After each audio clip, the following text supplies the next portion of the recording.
Hello மக்களே, from அப்படின்ற ஒரு தரமான ஹாரர் சீரிஸ் தான் நம்ம சேனலில் பார்த்துட்ருக்குறோம். இது வரைக்கும் 4 எபிசோட் பார்த்துருக்கோம். நம்ம இப்போ பார்க்க போகிறது 5வது எபிசோட். நம்ம இதுக்கு முன்னாடி போட்ட அந்த 4 எபிசோடை நீங்கள் பார்க்காம இருந்தீங்கன்னா மேலே லிங்க் தந்திருக்கேன், செக் பண்ணி பாருங்கள். ரொம்பவே சூப்பரான ஒரு வெப் சீரிஸ் தான் கைஸ். இந்த ஹாரர் வெப் சீரிஸை கண்டிப்பாக மிஸ் பண்ணிடாதீங்க. அந்த வகையில் இப்போ நம்ம 5வது எபிசோடை பார்க்க போகிறோம். டைம் வேஸ்ட் பண்ணாமல் 5வது எபிசோடை நம்ம ஆரம்பிச்சிடலாம். அண்ட் அதுக்கு முன்னாடி நம்ம சேனலை இப்போ தான் நியூவாக பார்த்துருந்தீங்கன்னா சப்ஸ்கிரைப் பண்ணாமல் தான் சப்ஸ்கிரைப் பண்ணிடுங்க. இந்த வீடியோ உங்களுக்கு பிடிச்சதுன்னா மறக்காமல் ஒரு லைக் அண்ட் ஷேர் மட்டும் பண்ணுங்கள். ஏன்னா நம்ம வீடியோவை பார்க்குறீங்க, பிடிச்சதுன்னா ஒரு லைக் மட்டும் பண்ணிட்டு போங்க. இப்போ டைம் வேஸ்ட் பண்ணாமல் இந்த 5வது எபிசோட பார்க்க ஆரம்பிச்சிடலாம். 4வது எபிசோடோட எண்டிங்லேருந்து நம்ம பார்க்கலாம். 4வது எபிசோடோட எண்டிங்கில் என்ன இருக்குன்னா, ஒரு பக்கம் நம்ம சாரா கையில் ஏதோ ஒன்று எழுதி காட்டியிருக்கோம். அதாவது நம்ம ஈத்தனை கொன்று அப்படின்ற மாதிரி எழுதி காட்டியிருக்கோம். அப்படி காட்டிட்டு இன்னொரு பக்கம் பார்த்தீங்கன்னா நம்ம விக்டர் வந்து தொடர்ந்து குழியாக தோண்டிட்டு இருப்பான் காலனி ஹவுஸுக்கு வெளியே. இவன் எதுக்காக அந்த குழியை தோண்டிட்டு இருப்பான் அப்படின்ற மாதிரி நம்ம பெரியம்மா கேட்டதொன்னே விக்டர் என்ன சொல்லுவான்னா, எல்லாருமே சாக போகிறீங்க, அதனால வந்து நான் இப்போ இருந்தே ரெடி ஆகிக்கிறேன், உங்கள் பணத்தையெல்லாம் புதைக்கிறதுக்கு தான் இந்த குழியை தோண்டிட்டு இருக்கிறேன் அப்படின்ற மாதிரி அவன் அந்த குழியை தோண்டிட்டு இருந்திருப்பான். அதுலேருந்து நம்மளுக்கு இந்த 5வது எபிசோடானது ஸ்டார்ட் ஆகுது. அதாவது ஒரு பக்கம் நம்ம சாரா வந்து பார்த்திங்கன்னா அந்த பையனை கொன்று அப்படின்ற மாதிரி ஏதோ ஒன்று எழுதி காட்டியிருக்கும் பார்த்தீங்களா, அதை எழுதி காட்டுனோடனே சாராவுக்கு வந்து ஃபிக்ஸ் வந்துடும். ஃபிக்ஸ் வந்ததுனே கீழே விழுந்து துடிக்க ஆரம்பிக்கிறான். அப்போ நம்ம ஷெரீஃப் வந்து ஹெல்ப் பண்ணுறாரு. ஹெல்ப் பண்ணி ஹாஸ்பிட்டலுக்கு கூட்டிகிட்டு போகிறாங்க. இதை நம்மளுக்கு இப்படியே காட்டிட்டு இன்னொரு பக்கம் நம்ம நேத்தனை தான் காட்டுறாங்க. நேத்தன் வந்து அவன் வளர்க்குற ஆடு மாடு அதெல்லாம் பார்த்துட்டு இருக்கும்போது யாரோ ஒரு லேடி வந்து நம்ம நேத்தனுக்கு இன்ஃபர்மேஷன் கொடுக்குறா. இந்த மாதிரி உன்னோட சிஸ்டருக்கு வந்து ஃபிக்ஸ் வந்துருச்சு, டைனர்லேருந்து ஹாஸ்பிட்டலுக்கு தூக்கிட்டு போயிருக்காங்க அப்படின்ற மாதிரி இன்ஃபர்மேஷனை கொடுக்குறா. இப்படி கொடுத்ததோடனே திரும்பவும் நம்ம ஹாஸ்பிட்டலில் தான் காட்டுறாங்க. ஹாஸ்பிட்டலில் வந்து நம்ம டாக்டர் வந்து சாராவை செக் பண்ணிவிட்டு, ஒன்றும் இல்லை நல்லா தான் இருக்கிற, உனக்கு வேறு ஏதாவது ஃபீலிங் இல்லை ஏதாவது ஒரு உடம்புல ஏதோ ஒன்று பண்ணுற மாதிரி இருக்கா அப்படின்ற மாதிரி கேட்டுருப்பாங்க. அப்போ எதுவும் இல்லை, நான் நல்லா தான் இருக்கிறேன் அப்படின்ற மாதிரி சாரா சொல்லிவிட்டு, நான் இப்போ வீட்டுக்கு போகலாமா அப்படின்ற மாதிரி கேட்கும்போது நம்ம டாக்டர் என்ன சொல்கிறாங்கன்னா, இல்லை இன்றைக்கி ஒரு நாள் மட்டும் நீங்கள் ஹாஸ்பிட்டலில் இரு, நாளைக்கு வந்து பார்த்தீங்கன்னா நீ வீட்டுக்கு போ அப்படின்ற மாதிரி நம்ம டாக்டரும் சொல்லியிருப்பாங்க. அப்போ நம்ம ஷெரீஃப் வெளியே தான் நின்றுட்டு இருந்திருப்பாரு. வெளியே நின்றுட்டு இருக்கும்போது நம்ம டாக்டர் போய் பேசுகிறாங்க நம்ம ஷெரீஃப் கிட்ட. அப்போ நம்ம ஷெரீஃப் கேட்குறாரு, என்ன சாராவுக்கு ஓகேவா, பரவாயில்லையா, எப்படி இருக்கா அப்படின்ற மாதிரி கேட்கும்போது நம்ம டாக்டரும் சொல்ல ஆரம்பிக்கிறாங்க, ஓகே பரவாயில்ல தான், நம்மளுக்கு அவள் உடம்புல என்னாச்சு ஏதாச்சும் தெரிஞ்சுக்கிறதுக்கெல்லாம் நவீன மிஷின் இல்லை அப்படின்ற மாதிரி டாக்டர் சொல்கிறாங்க. சரி ஓகே இப்போதைக்கு அவள் ஓகே தானே அப்படின்ற மாதிரி ஷெரீஃப் கேட்டதானே, ஓகே தான், இன்றைக்கி ஒரு நாள் மட்டும் இங்கே ஹாஸ்பிட்டலே இருக்க சொல்லியிருக்கிறேன், நாளைக்கு வந்து டிஸ்சார்ஜ் பண்ணிக்கலாம் அப்படின்ற மாதிரி நான் சொல்லியிருக்கேன் அப்படின்ற மாதிரி டாக்டர் சொல்கிறாங்க. இதை கேட்டதுன்னா நம்ம ஷெரீஃப் என்ன கேட்குறாருன்னா, நீ வந்து பார்த்தீங்கன்னா தயாராக இருக்கிறியா அதுக்கு அப்படின்ற மாதிரி கேட்டதோடனே நம்ம டாக்டரும் சொல்ல ஆரம்பிக்கிறாங்க. இவர் எதுக்கு அப்படி கேட்டிருப்பாருன்னா, ஏற்கனவே 2 பேர் இறந்து போயிருப்பாங்களே இந்த ஹாஸ்பிட்டலில், அதாவது அந்த மான்ஸ்டர்ஸ் உள்ள வந்து, அதனால அப்படி கேட்டிருப்பாரு. அப்போ நம்ம டாக்டர் என்ன சொல்கிறாங்கன்னா, நான் வந்து தயாராக தான் இருக்கிறேன், எனக்கு கண்டிப்பாக தெரியல, டோர் எல்லாமே லாக்கில் தான் இருந்தது, அதை மீறி எப்படி அந்த மான்ஸ்டர்ஸ் உள்ளே வந்ததுன்றது எனக்கு இன்னும் தெரியல, இருந்தாலும் நான் ரெடியாக தான் இருக்கிறேன், என்னால் சமாளிச்சுக்க முடியும் இந்த நைட் அப்படின்ற மாதிரி நம்ம டாக்டரும் சொல்கிறாங்க. இப்படி சொன்னதானே நம்ம ஷெரீஃபும் சரி ஓகே அப்படின்ற மாதிரி சொல்கிறாரு. அப்போ நம்ம டாக்டர் நம்ம ஷெரீஃபோட கையை பார்க்குறாங்க. நம்ம ஷெரீஃபோட கை வந்து பார்த்திங்கன்னா ஒரு மாதிரி உதறிட்டு இருக்கும், அதாவது ஒரு இடத்துலயே நிற்காது. இதை பார்த்ததானே நம்ம டாக்டர் என்ன கேட்குறாங்கன்னா, உங்கள் கை என்னாச்சு, உங்கள் கைக்கு என்ன ப்ராப்ளம் அப்படின்னு மாதிரி கேட்டதானே நம்ம ஷெரீஃப் என்ன சொல்கிறாங்கன்னா, என் கையால் ஒன்றுமே இல்லையே, நல்லா தான் இருக்குது, நீ வந்து முட்டாள்தனமான கேள்விகள் கேட்காத, என் கையெல்லாம் நல்லா தான் இருக்குது, எனக்கு தெரியும் அப்படின்ற மாதிரி சொல்லிட்டு இவர் போகிறாரு. அப்போ நம்ம டாக்டர் நிப்பாட்டி என்ன சொல்கிறாங்கன்னா, நாளைக்கு வாங்க உங்கள் கையை செக் பண்ணி பார்த்துடலாம் அப்படின்ற மாதிரி டாக்டர் சொல்கிறாங்க. சரி ஓகே அதை நான் பார்த்துக்கிறேன் அப்படின்ற மாதிரி சொல்லிட்டு இவரும் கிளம்புறாரு. அப்போ நம்ம நேத்தன் வேக வேகமாக ஓடி வந்துட்டு இருப்பான் ஹாஸ்பிட்டல் பக்கத்தில். இதை பார்த்ததுன்னு டாக்டர் என்ன சொல்கிறாங்கன்னா, சாராவுக்கு வந்து நேத்தனை பார்க்க விருப்பம் இல்லை, அவன் வந்து நேத்தன் வந்தால் தூங்கிட்டு இருக்கிறதா சொல்லியிருக்கா, அதனால் நீங்களே அவனை சமாளிச்சுங்க அப்படின்ற மாதிரி ஷெரீஃப் கிட்ட சொன்னதானே நம்ம ஷெரீஃப் என்னன்றானா, சரி விடு நான் பார்த்துக்கிறேன் அப்படின்ற மாதிரி சொல்லியிருப்பாரு. சாரா வந்து பார்த்திங்கன்னா நம்ம டாக்டர் கிட்ட பேசிகிட்டு இருக்கும்போது சொல்லியிருப்பா, இந்த மாதிரி நேத்தன் வருவான், அவன் வேணா உங்களோட இருக்கட்டுமா அப்படின்ற மாதிரி நம்ம டாக்டர் கேட்டதோடனே சாரா என்ன சொல்லியிருப்பான்னா, இல்லை பரவாயில்ல வேண்டாம், நானே இருந்துக்கிறேன், அவன் வந்தால் நான் தூங்கிட்டு இருக்கிறேன்னு மட்டும் சொல்லிடுங்க அப்படின்ற மாதிரி சொல்லியிருப்பா. இதனால தான் நம்ம டாக்டரும் நம்ம ஷெரீஃப் கிட்ட சொல்லியிருப்பாங்க. நம்ம ஷெரீஃபும் வெளியே போய் நேத்தனை பார்க்குறாரு. நேத்தன் வந்து உள்ளே போகணும்னு தான் துடிக்கிறான், சாராவை பார்த்தே ஆகணும், அவளுக்கு என்ன ஆச்சு அப்படின்ற மாதிரி. அப்போ நம்ம ஷெரீஃப் காம் டவுன் பண்ணி என்ன சொல்கிறாருன்னா, சாராவுக்கு ஒன்றும் இல்லை, அவன் நல்லா தான் இருக்கிறா, இன்றைக்கி ஒரு நாள் மட்டும் இந்த ஹாஸ்பிட்டலில் இருக்கட்டும், நாளைக்கு அவன் வந்து உன்னோட வீட்டுக்கு வந்துடுவா, அப்போ வந்து பார்த்துக்கோ நல்லபடியாக அவளை அப்படின்ற மாதிரி சொல்லும்போது இவன் வந்து கேட்க மாட்டேங்கிறான். இருந்தாலும் நம்ம ஷெரீஃப் சொன்னதுனால இவன் திரும்பி போகிறான். இதை நம்மளுக்கு காட்டிட்டு திரும்பவும் நம்ம ஹீரோவோட ஃபேமிலி தான் காட்டுறாங்க. நம்ம ஹீரோ என்ன பண்ணுறாங்கன்னா எல்லார் கையிலையும் ஒரு ஸ்கெட்சை கொடுத்து எல்லார்கிட்ட இருக்கிற கேள்வியெல்லாம் வந்து பார்த்திங்கன்னா செவுத்தில் எழுதுங்க அப்படின்ற மாதிரி சொல்கிறாரு. அதாவது யாருக்கெல்லாம் என்னென்ன கேள்வி இருக்குதோ இங்கே வந்ததுலேருந்து அந்த கேள்வியெல்லாம் செவுத்தில் எழுதுங்க அப்படின்ற மாதிரி சொன்னதானே ஒன் பை ஒன்னாக போய் எழுதுறாங்க. அதாவது நம்ம ஹீரோயினை தவிர நம்ம ஹீரோவும் நம்ம ஈத்தனும் போய் எழுதுறாங்க. அதாவது நம்ம எங்கே இருக்கிறோம், எங்கேருந்து வந்தோம், நம்ம எப்படி இங்கே வந்து சேர்ந்தோம் அப்படின்ற மாதிரி எல்லாத்தையுமே எழுதுறாங்க. அப்படி எழுதுறதை காட்டிட்டு திரும்பவும் நம்ம நேத்தனை தான் காட்டுறாங்க. நேத்தனை காட்டும்போது நேத்தன் என்ன பண்ணியிருப்பான்னா, நம்ம சாரா வந்து அந்த ஹாஸ்பிட்டலில் டோரை திறந்து விடும்போது அந்த ஒரு நபரை கொலை பண்ணா பார்த்தீங்களா, அப்போ ஒரு ட்ரெஸ் போட்டிருப்பா, ஒரு ஒயிட் கலர் ட்ரெஸ்ஸு. அந்த ட்ரெஸ்ஸை எடுத்து வச்சுட்டு அதில் ரத்தக்கரை இருக்குது, அந்த ட்ரெஸ்ஸை உத்து பார்த்துட்டு இருக்கிறான். இப்படி உத்து பார்த்துட்டு இருக்கிறது நம்மளுக்கு காட்டிட்டு இந்த சீரீஸோட டைட்டிலை போட்டு அப்படியே இந்த 5வது எபிசோடானது ஆரம்பிக்குது. டைட்டில் முடிஞ்சதோடனே நம்ம ஹாஸ்பிட்டலில் தான் காட்டுறாங்க. ஹாஸ்பிட்டலில் சாரா பொண்ணு வந்து ஒரு டேபிளை ஓப்பன் பண்ணுறா. அப்படி ஓப்பன் பண்ணும்போது அங்கே பச்சை கலரில் ஒரு நைஃப் ஒன்று இருக்குது. அந்த நைஃபையே இவ உத்து பார்த்துட்டு இருக்கிறா. அப்போ கரெக்டாக டாக்டர் வந்துடுறாங்க. டாக்டர் வந்ததுக்கப்புறம் என்ன கேட்குறாங்கன்னா, நீ இன்னும் தூங்காமல் என்ன பண்ணிட்டு இருக்கிற அப்படின்ற மாதிரி கேட்டதானே நம்ம சாரா பொண்ணு என்ன சொல்கிறான்னா, இல்லை எனக்கு தூக்கம் இல்லை, அதனால தான் ஹாஸ்பிட்டலில் சுற்றி பார்த்துட்டு இருக்கிறேன் அப்படின்ற மாதிரி சொல்கிறேன். எனக்கும் அப்படி தான் இருக்குது, அதனால தான் காஃபி எடுத்துகிட்டு வந்திருக்கேன், வா நம்ம போய் அங்கே உட்காந்து பேசலாம் அப்படின்ற மாதிரி நம்ம சாரா பொண்ணை டாக்டர் கூட்டிகிட்டு போயிடுறாங்க.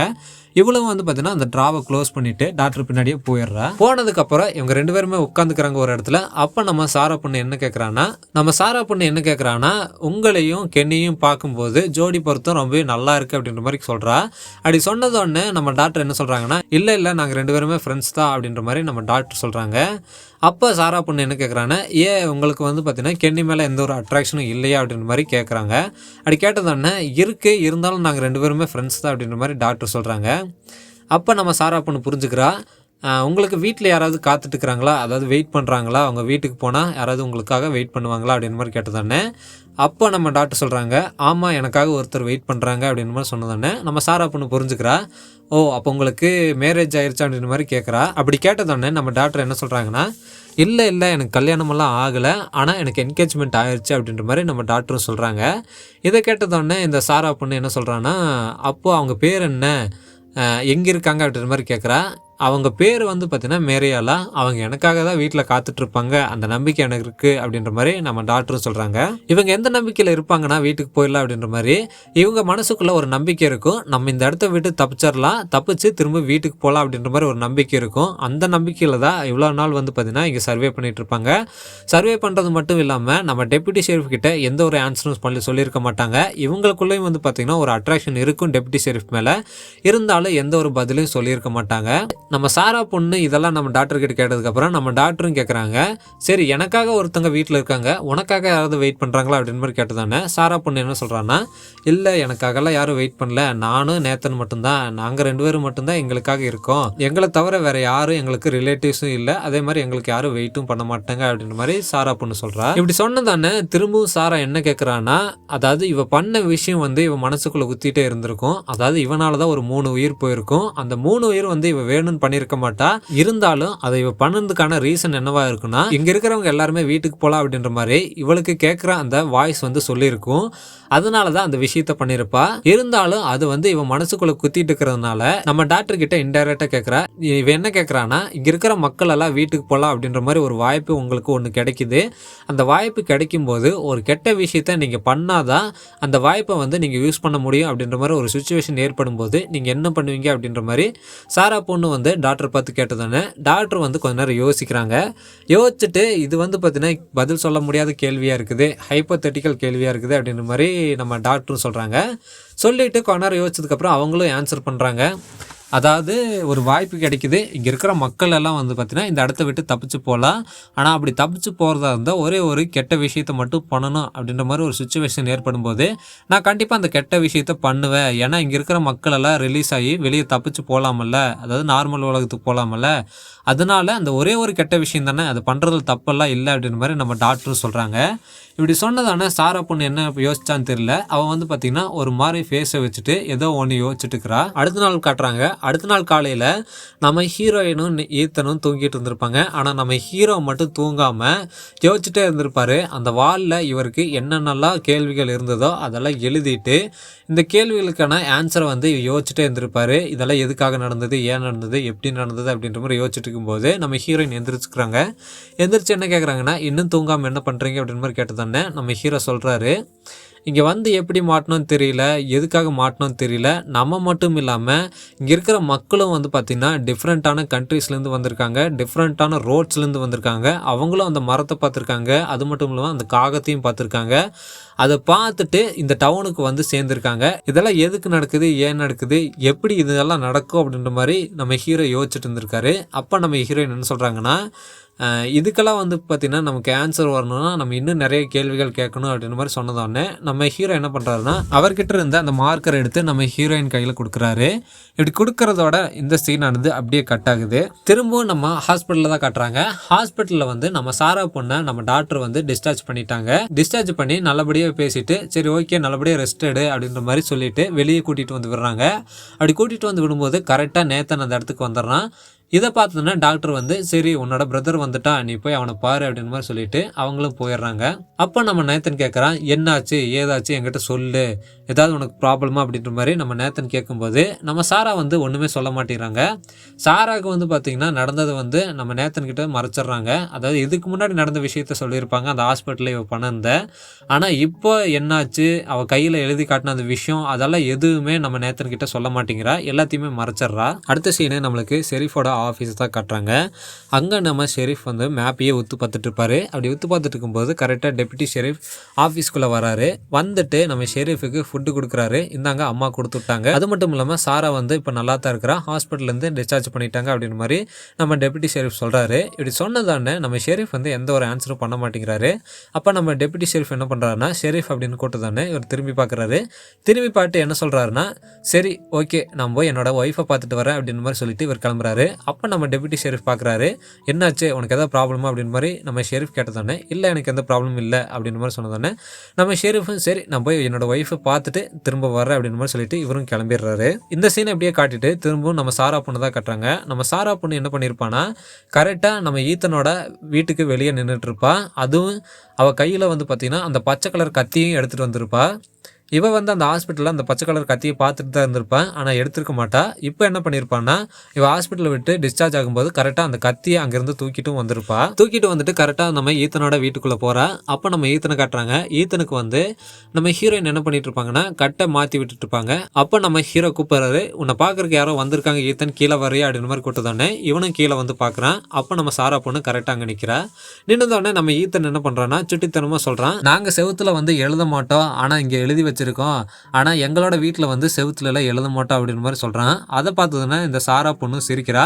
அப்போ நம்ம ஹீரோயின் கேட்குறாங்க, உனக்கு என்ன இப்போ பரவாயில்லையா, ஓகே தானே அப்படின்னு மாதிரி கேட்டதோடனே சாரா பொண்ணு என்ன சொல்கிறான்னா, இல்லை எனக்கு பரவாயில்ல இப்போ ஓகே தான் அப்படின்னு மாதிரி சொன்னதானே நம்ம ஈத்தன் என்ன பண்ணுறான்னா, வா நம்ம போய் வெளியே விளாட்லாம் அப்படின்னு மாதிரி நம்ம சாரா பொண்ணு கூட்டுதானே. ஹீரோயின் என்ன சொல்கிறாங்கன்னா, சாரா வந்து இப்போ தான் ஹாஸ்பிட்டல்லேருந்து வெளியே வந்திருக்கா செல்லம், இப்போ அவனால் முடியாது அப்படின்னு மாதிரி சொன்னதானே சாரா பொண்ணு என்ன சொல்கிறான்னா, இல்லை பரவாயில்ல நான் விளையாடுறேன் இங்கே தானே, வா போகலாம் அப்படின்னு மாதிரி ஈத்தனை கூப்பிட்டு வெளியும் போய் அங்கே அந்த குழந்தைங்க சுற்றி விட்டு விளையாடுற மாதிரி இருக்கிற அந்த இதில் வந்து உட்காந்துட்டு ரெண்டு பேருமே விளையாண்டுக்கிறாங்க. இது நம்மளுக்கு இப்படியே காட்டிட்டு திரும்ப நம்ம நேத்தனை தான் காட்டுறாங்க. நம்ம நேத்தன் வந்து வேகமாக ஒரு இடத்துக்கு போயிட்டு இருக்கிறான். அவன் எங்கே போயிட்டு இருக்கிறான் அப்படின்றத நம்மளுக்கு காட்டுறாங்க.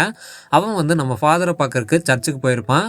உள்ளே போய் நம்ம ஃபாதரை தேடி பார்ப்பான். ஆனால் நம்ம ஃபாதர் வந்து சர்ச்சில் இருந்திருக்க மாட்டார். இதை பார்த்துட்டு அவன் கரெக்டாக வெளியே வரான். அதே சமயம் இன்னொரு பக்கம் நம்மளுக்கு காட்டுறாங்க, நம்ம பார்த்திமா என்ன பண்ணியிருப்பானா, ஜூலி வந்து ரொம்பவே வெக்ஸாக இருக்கிறா, அதாவது சேடாக இருக்கிறா அப்படின்னு சொல்லிட்டு அவளை கூப்பிட்டு குளிக்கிறதுக்கு ஒரு குளம் மாதிரி ஒரு இடம் இருக்கு, அந்த இடத்துக்கு நம்ம ஜூலியை கூட்டிட்டு போயிருப்பா. அங்க வந்து எல்லாருமே ஜாலியா குளிச்சுட்டு என்ஜாய் பண்ணிட்டு இருக்காங்க. இவளும் வந்து பாத்தீங்கன்னா அங்க போய் குளிக்கலாம் அப்படின்ற மாதிரி அந்த இடத்துக்கு போயிருப்பாங்க. அப்ப நம்ம பாத்திமா என்ன பண்ணுவானா, அவளோட சின்ன வயசு ஸ்டோரியை சொல்ல ஆரம்பிக்கிறா. அவளோட லைஃப்ல என்னென்னலாம் ஆச்சு, அவளோட அப்பா என்னென்னலாம் பண்ணாரு, அவள் எந்த அளவுக்கு பாதிக்கப்பட்டிருக்கா, அந்த மாதிரி எல்லாத்தையுமே நம்ம ஜூலி கிட்ட சொல்கிறா. இந்த மாதிரி நம்ம பாத்திமா ஜூலி கிட்ட எல்லா விஷயத்தையும் சொல்கிற மாதிரி நம்மளுக்கு காட்டிட்டு திரும்பவும் நம்ம ஈத்தனை தான் காட்டுறாங்க. நம்ம ஈத்தன் வந்து சாரா பொண்ணு கூட விளையாண்டு இருந்திருப்பா. அப்போ நம்ம சாரா பொண்ணு என்ன சொல்லியிருப்பான்னா, ஈத்தன் எங்கள் வீட்டில் வந்து பார்த்தீங்கன்னா நிறைய ஆடு மாடு இருக்குது, என்னோட அண்ணன் தான் அந்த ஆடு மாடெல்லாம் வளர்க்குறான், நீ வந்து பார்க்குறதா இருந்தால் கண்டிப்பாக பார்க்கலாம் அப்படின்ற மாதிரி நம்ம சாரா பொண்ணு சொல்லியிருப்பா.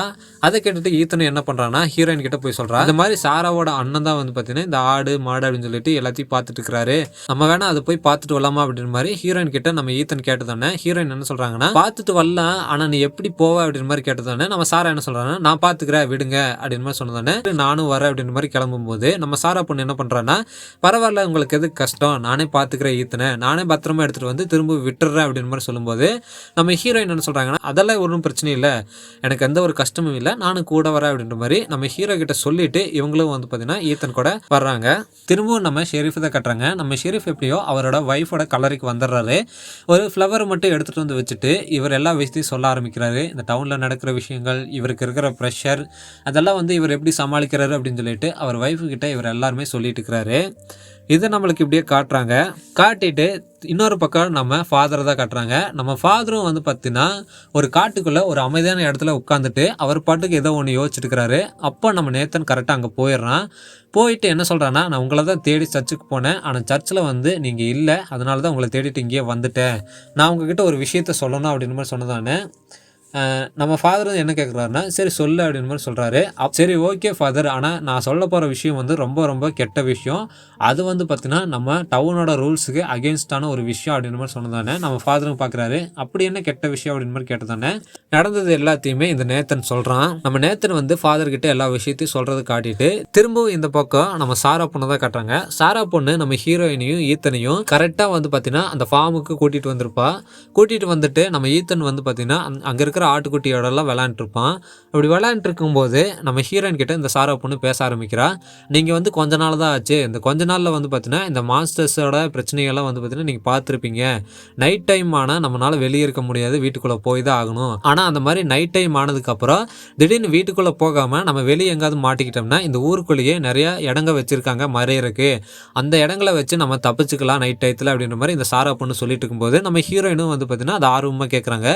ஓ அந்த மாதிரியெல்லாம் விஷயங்கள் இருக்குதா இந்த டவுனில், அந்த இடங்கள்லாம் எங்கே இருக்குது அப்படின்ற மாதிரி கேட்டதானே நம்ம சாரா பொண்ணு என்ன சொல்கிறான்னா, இங்கே நம்ம நின்றுட்டு இருக்கிற இடத்துல கூட தான் ஒரு இடம் இருக்குது, அதான் அங்கே பாருங்கள் அந்த வீட்டுக்குள்ளே ஒரு இடம் இருக்குது அப்படின்னு மாதிரி சொல்லிட்டு அங்கே வந்து பார்த்திங்கன்னா ஒரு ஆடு மாடெல்லாம் அடைச்சி வைக்கிறதுக்கு ஒரு பெரிய மரத்தாலான ஒரு வீடு மாதிரி கட்டி வச்சுருக்காங்க. அந்த வீட்டுக்குள்ளே நம்ம சாரா பொண்ணு கூட்டிகிட்டு போகிறா. வாங்க இங்கே ஒரு ஹைடிங் பிளேஸ் இருக்குது, நான் உங்களுக்கு அதை காட்டுறேன் அப்படின்ற மாதிரி ஹீரோயின் கூட்டிகிட்டு போகிறா. ஹீரோயினும் வந்து பார்த்தீங்கன்னா ஈத்தனை இங்கேயே இருக்க சொல்லிட்டு உள்ளே போகிறாங்க. இவ்வளோ நல்லபடியாக பேசிட்டு கூட்டிகிட்டு போயிட்டு அங்கே ஒரு டோர் மாதிரி இருக்குது, அந்த டோர் ஓப்பன் பண்ணிவிட்டு இதுதான் அந்த இடம் பார்த்துக்குங்க அப்படின்னு மாதிரி சொல்லிட்டு நம்ம ஹீரோயின் உள்ள தள்ளி விட்டு லாக் பண்ணிடுவா. லாக் பண்ணிட்டு என்ன கேட்குறான்னா, என்னை மன்னிச்சிருங்க, இது வந்து நான் வேணும்னு பண்ணல, சாரி அப்படின்னு சொல்லிட்டு ஹீரோயின் கிட்ட கேட்டுட்டு இவ பாட்டுக்கு வெளியே வந்துடுறா. அப்போ நம்ம ஹீரோயின் என்ன கேட்குறாங்கன்னா, எதுக்காக சாரி கேட்குற, முதல்ல என்னை திறந்து விடு ஏ அப்படின்னு சொல்லிட்டு கத்துறாங்க. ஆனால் நம்ம ஹீரோயின் என்னதான் கத்துனாலும் அது வந்து வெளியே சுத்தமாக கேட்க மாட்டேங்குது. ஃபாதர் கிட்ட எல்லா விஷயத்துமே நேத்தன் சொல்லிட்டான். சொன்னதோடனே நம்ம ஃபாதர் வந்து ஷாக் ஆகிட்டு டவுனுக்கு போலாம் வா அப்படின்ற மாதிரி நம்ம நேத்தனை கூப்பிட்றாரு. அப்போ நம்ம நேத்தன் என்ன சொல்கிறான்னா, இந்த விஷயம் நம்ம 2 பேர்த்துக்குள்ள தான் இருக்கணும் அப்படின்ற மாதிரி சொன்னதானே நம்ம ஃபாதர் என்ன சொல்கிறாருன்னா, சரி கண்டிப்பாக நான் யார்கிட்டையும் சொல்ல மாட்டேன், ஆனால் டவுனில் இருக்கிற மக்கள் எல்லாம் இப்போ ஆபத்தில் இருக்கிறாங்க, வா உடனே போகலாம் அப்படின்னு மாதிரி சொல்லிட்டு நம்ம நேத்தனை கூட்டிகிட்டு உடனே டவுனுக்கு வர்றாரு. டவுனுக்கு வந்ததோடனே எங்கே போகிறாருன்னா கரெக்டாக அந்த டைனருக்கு தான் போகிறாரு. ஏன்னா டைனரில் தான் நம்ம சாரா பொண்ணு வேலை செஞ்சுட்டு இருப்பா.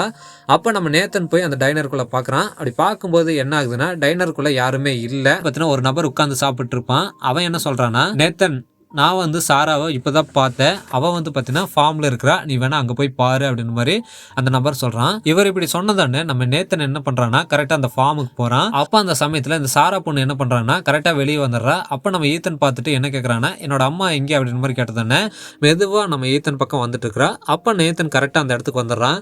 வந்துட்டு என்ன சொல்கிறான்னா, இல்லை நீ பண்ணுறது தப்பு அப்படின்னு சொல்லும்போது இவ கையில் கரெக்டாக அந்த பச்சை கலர் கத்தி வச்சிருக்கா. இல்லை நம்ம இது பண்ணி தான் ஆகணும், இங்கேருந்து தப்பிச்சு போகணும்னா அப்படின்னு மாதிரி சொல்லிட்டு கரெக்டாக நம்ம ஈத்தனை பிடிச்சிட்றா. பிடிச்சி கழுத்தில் கத்தியும் வச்சிட்றா.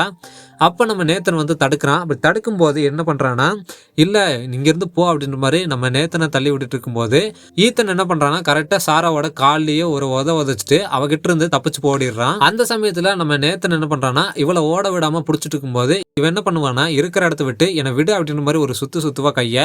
அப்படி சுற்றும் போது அவள் கையில் இருக்கிற கத்தி வந்து நம்ம நேத்தனோட கழுத்தை கிழிச்சிரும் கரெக்டாக. இந்த மாதிரி சாரா பொண்ணு வந்து பார்த்தீங்கன்னா நேத்தனோட கழுத்தை கிழிச்சிட்டு கீழே விழுந்து கதறா, என்னை விட்டு போயிடாத இங்கேயே இரு அப்படின்ற மாதிரி கழுத்தை பிடிச்சிட்டு ரத்தம் போக விடாமல் கதறிட்டு இருக்கும்போது நம்ம ஹீரோவும் டவுன் மக்களும் வந்து பார்த்திங்கன்னா அந்த இடத்துக்கு வேகமாக ஓடி வராங்க. இதை பார்த்ததுன்னா சாரா பொண்ணு என்ன பண்ணுறான்னா அங்கேருந்து ஓடிடுறா. நம்ம ஹீரோ வந்து பார்க்குறாரு, வந்து பார்த்துட்டு ஈத்தனையும் நம்ம ஹீரோயினையும் தேடுறாரு. அந்த சமயத்தில் ஹீரோயினோட சவுண்டு கேட்டதோடனே உள்ளே போய் நம்ம ஹீரோயினை ரிலீஸ் பண்ணிடுறாரு. ரிலீஸ் பண்ணிவிட்டு நம்ம ஹீரோவும் ஹீரோயின் வெளியே வந்து பார்க்குறாங்க, ஈத்தன் இங்கே இருக்கா அப்படின்ற மாதிரி. ஜூலி வந்து குளிச்சுட்டு திரும்பவும் காலனி ஹவுஸ் போயிட்டு இருக்கும்போது நம்ம ஈத்தன் கரெக்டாக அங்கே ஓடி வந்து ஜூலியை பார்த்துருவான். பார்த்ததோடனே கட்டி பிடிச்சி அழுக ஆரம்பிக்கிறான். அப்போ நம்ம ஜூலி பார்த்துட்டு நம்ம ஹீரோ அண்ட் ஹீரோயினை தேடி போக ஆரம்பிச்சிருவா. அண்ட் அதே சமயம் இந்த பக்கம் பார்க்கும்போது நம்ம ஹீரோ அண்ட் ஹீரோயின் ஈத்தனை தேடி இருக்கும்போது ஜூலி கரெக்டாக வந்துருவா. வந்துட்டு ஈத்தன் இங்கே தான் இருக்கான், ஒன்றும் பிரச்சனை இல்லை, நல்லா தான் இருக்கா அப்படின்ற மாதிரி சொன்னதோடனே நம்ம ஹீரோக்கும் ஹீரோயினுக்கும் வந்து பார்த்தீங்கன்னா அப்போ தான் உயிரே வரும். இதெல்லாம் நடந்ததுக்கப்புறம் திரும்பவும் வந்து பார்த்தீங்கன்னா எல்லாருமே அவங்க வீட்டுக்கு போயிட்டு இருப்பாங்க. அப்போ நம்ம ஷெரீஃபும் ஃபாதரும் வந்து நம்ம ஹீரோ கிட்ட பேசுவாங்க. அப்போ நம்ம ஹீரோ என்ன சொல்லுவார்னா, எங்கே இருக்கா அவளை பிடிச்சிங்களா இல்லையா அப்படின்ற மாதிரி கேட்டப்போ நம்ம ஷெரீஃப் வந்து பார்த்திங்கன்னா இல்லை நாங்கள் அவளை பிடிக்கல, ஆனால் நைட் ஆகிறதுக்குள்ளே கண்டிப்பாக அவள் மாட்டிடுவா, நைட் டயத்தில் அவனால் வெளியே இருக்க முடியாது அப்படின்ற மாதிரி நம்ம ஷெரீஃப் சொல்கிறாரு. அப்போ நம்ம ஹீரோக்கு சரியான கோபம் வந்துடுது. என்ன நடக்குது இந்த கிராமத்தில், ஏன் இப்படியெல்லாம் நடக்குது, நீங்களாம் எதுக்காக இருக்கீங்க அப்படின்ற மாதிரி கண்டபடியாக திட்டி விட்டுறாரு. ஆனால் நம்ம ஷெரீஃப் எதுவுமே பேச மாட்டேங்கிறாரு. இந்த 5வது எபிசோடானது இங்கேயே அப்படியே கட் பண்ணி முடிக்கிறாங்க.